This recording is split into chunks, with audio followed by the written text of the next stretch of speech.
For DeFi dApps to work, decentralized apps, like you have regular apps on an app store, Web 2.0, we're talking about Web 3.0 for these decentralized apps to work.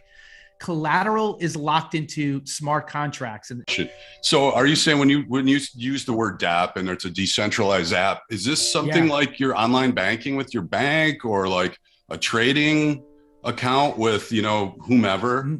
That's a good question. No. So I'm glad you're asking that, because again, what we're saying is that would be centralized, right? So for your bank, these are decentralized applications and protocols that are not run by one central entity that is controlling everything, right? So the way this is set up is there are what are known as smart contracts. And let's really keep this simple for the audience. What a smart contract is, because it removes all of again, using that word, an intermediary or the middlemen, it removes them from the equation. And a smart contract could literally just be defined as a paperless, like a digital code that offers a set of promises on predefined or predetermined conditions that parties have agreed on. And many times in crypto, people will say it's an if-then. So a contract is kicked into gear, or it goes into effect when certain parameters are met. That's what a smart contract is. That we don't need attorneys. You don't need people that work in a bank, in a branch of a bank to set something. You don't need any of that. That all of this can be done on the blockchain where these contracts go in effect. So these contracts are required for for decentralized apps to work. And it's referred to as total value locked within these dApps or protocols. And the total value locked is really the overall value of crypto assets that are deposited into these, again, decentralized apps, right? Does that make sense? I hope I'm not losing any. I want to acknowledge one thing. You just said total value locked. Anybody getting into crypto, you'll see the acronym TVL everywhere. And that's what it's referring to. It's sort of, because people use acronyms a lot in this, so just be aware of that. I love it, man, because you're right. And I know many times, you can get lost in the vernacular and these acronyms, like you just said. Yeah. But TVL, or total value locked, it's kind of emerged as a key metric for gauging interest in that particular sector of, I think, of just the crypto industry. And if I could say this, right, and these are the numbers, ready or close to it, that the total value locked in 2019 was somewhere around like 270-ish million, right? And then by early 2021, the number jumped to $86 billion. That was locked up in all of these, the totality of all of these, decentralized applications. So then you may be asking, what are we at today? All of the total value locked across all the protocols right now. And we're somewhere around, don't quote me on this, but we're somewhere around maybe like 180 billion. And that always fluctuates. And there's certain protocols, we're not going to get into them now, whether it's, Curve Finance or, MakerDAO, we could Aave, we could go on, but there's a lot of these protocols that are there. But again, these things, they became possible really, Ethereum starting this really in 2014 with the launch of ETH and the possibility of programmable blockchain logic brought a lot of this stuff really to life.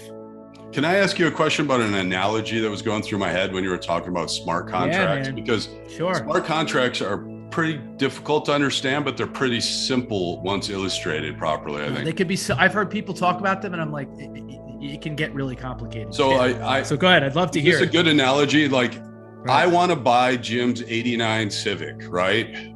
Jim wants $5,000 for it. I paid Jim $5,000. And the smart contract will know that landed in your wallet, and that is if then within that smart contract, then releases the keys to the car to me somehow, not digitally, obviously, but it's change of ownership based on agreed terms, right? It's basically what a smart but here, if I could just flesh that out a little bit. You can simplify it better than that. No, No, man, I think what I would just say is a little different. You remove like arbiters or judges. Like nobody has to come in, because what's to say in that kind of situation with us as human beings that somebody doesn't come in and say, well, that's not what where's the contract, or I don't know, like the car isn't what I thought it was going to be. Again, I'm just using your analogy. So somebody could probably step in and say that there's still some gray in that. When it comes to a smart contract, man, it's pretty black and white. It goes into effect.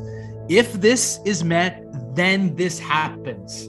So you don't need any outside sources. You don't need any centralized entity to come in and take control or say, hey, look, like a bank comes in and says, look, you deposited this or you withdrew your money. There's a fee. Everything is right there in the code.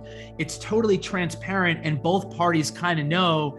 And it's hard to argue because it's right there on the blockchain. Yes. Does that make sense? Does that help? It does. It's friction. It ensures really a more frictionless financial system to some extent. It's not perfect. And we can get into that with some of the, some of the risks, I guess.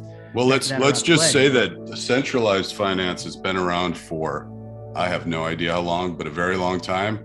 And it still has flaws. So absolutely. Yeah. So there's no perfect system for this, but even when it comes to DeFi too, and maybe this is for another conversation. I don't know. We can delve into this, dig and get into even stable coins, right? Yes. So, and I don't know if we want to go there but many decentralized apps, again, DeFi related to DeFi, you'd have to include the creation of what we call stable coins. And those are just cryptocurrencies which have their value pegged to fiat currency, for example, like the US dollar. Doesn't have to be limited to a certain currency. It could also be pegged to commodities such as gold and even other types of cryptocurrencies. Yeah. But I love that too.